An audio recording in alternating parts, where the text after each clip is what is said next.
Hey, what's going on, YouTube? Uh, I wanted to just get on here and talk a little about how I feel right now with this intermittent fasting that I've been doing. I've been doing it for quite a while now, and I talk to a lot of people about intermittent fasting, and who don't do intermittent fasting, and everybody's like, "Well, man, I'd be hella hungry or whatever." The time is now 12 o'clock. Haven't eaten anything since I'd say around 7. And this morning, all I had were 2 cups of coffee. And you know what? I feel great. I feel awesome. I feel energized. My body's not really hankering for food the way most people would expect. And intermittent fasting, it's actually there's some cool things I like about intermittent fasting. Intermittent fasting, the what got me into it was the hormonal response that you can get from it. I mean, the heightened testosterone levels, the heightened human growth hormone levels. Your insulin is hella low for most of the day, so you have these restorative things happening inside of your body while you're fasting. And right now, it's a Saturday at noon, and I'm just going for a walk.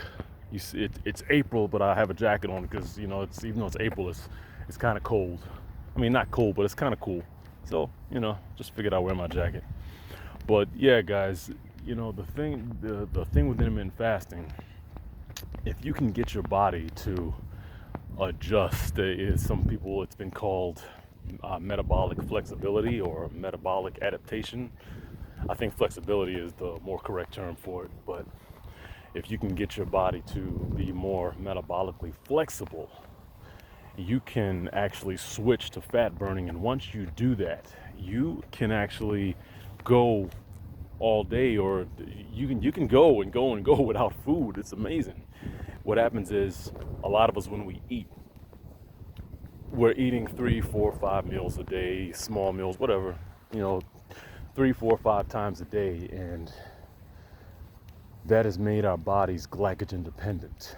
So your body is used to burning sugar to subsist on and for energy.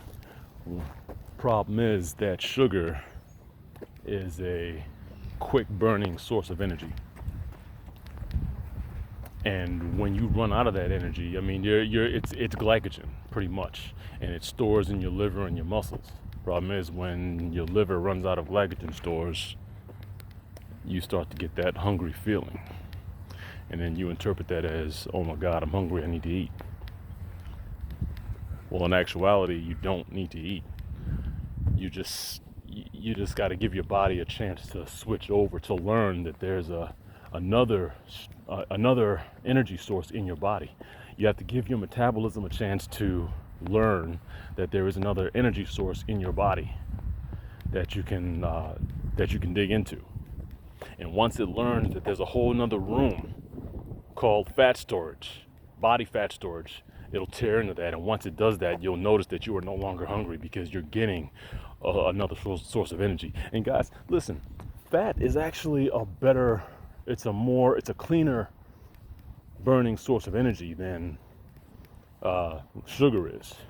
So if you can go at least half the day without eating and just have a cup of coffee, or maybe two, black coffee. It should be black coffee, because cream sugar kind of breaks the fast. It increases your insulin levels, and kind of breaks the fast. So black coffee it should be.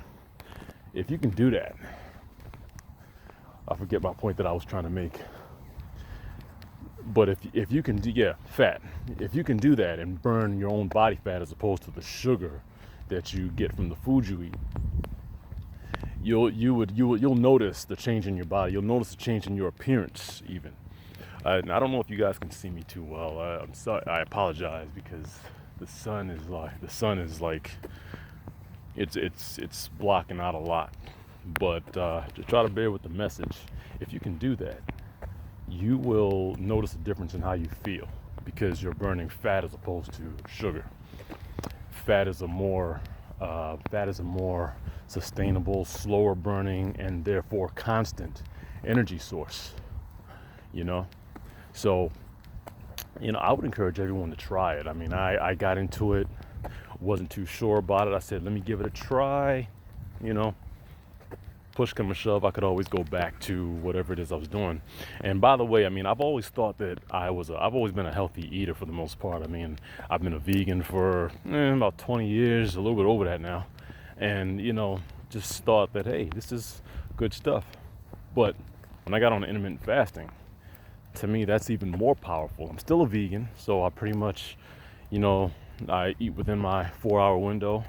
My vegan foods, and I feel good. I feel actually better than I have in a long time, even as a vegan, which I still am. But I say that to say I feel even better now since I started intermittent fasting. And guys, I mean, I've been doing this for some years now. I didn't just start this last week, but I just wanted to get on and say how beneficial it can be if you give it a try. And I've told you some of the benefits of it. There are a lot more that don't come to mind right now. Oh, there's another benefit that you get from intermittent fasting. Sirtuins. Now, for those who don't know what sirtuins are these little proteins. They act like construction workers as they rebuild your DNA. We're always taking oxidative damage throughout the day. We're breathing in not the best air. We don't always eat the best foods. There's oxidative damage that we take into our bodies. And what sirtuins do, they're like the construction workers, and they rebuild you as you're sleeping at night. Your human growth hormone levels go up, testosterone levels go up. These sirtuins, they are rebuilding. When you have not been eating, and these hormones, restorative hormones, are elevating, sirtuins come out and they rebuild. Now imagine though, extending the hours that those construction workers are out there rebuilding your body. Imagine, as opposed to 8 hours when you're sleeping at night, imagine an extra 8 hours on top of that, a 16-hour stretch where they're working and rebuilding you. So you're getting more rebuild time as you're not eating. And you push that first meal back to 12 or 1 o'clock or even 2. Imagine that.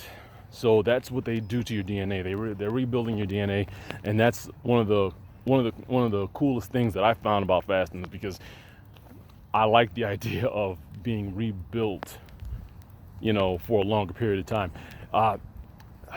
It's fasting has been, in a lot of articles I've read, it's been recommended for.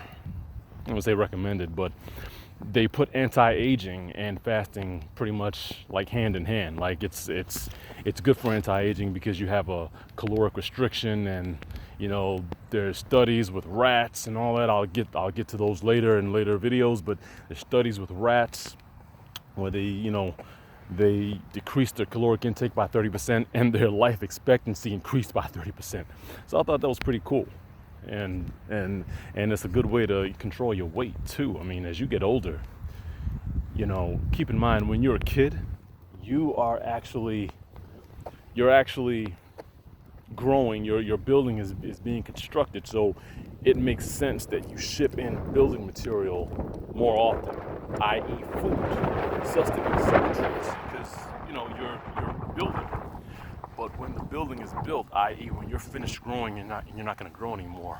What is the point of you continuing to ship in building material at the same rate that you were shipping it in when your building was being built?